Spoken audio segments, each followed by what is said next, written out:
ഓം നമോ ഭഗവതേ വാസുദേവായ. കാർപണ്യദോഷോപഹതസ്വഭാവഃ പൃച്ഛാമി ത്വാം ധർമ്മസമ്മൂഢചേതാഃ.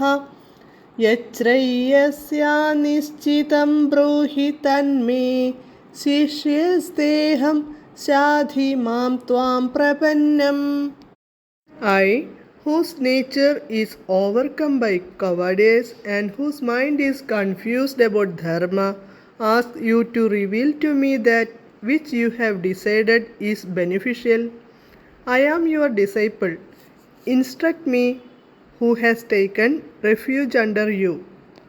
അച്യുതം കേശവം രാമനാരായണം കൃഷ്ണദാമോദരം വാസുദേവം ഭജേ.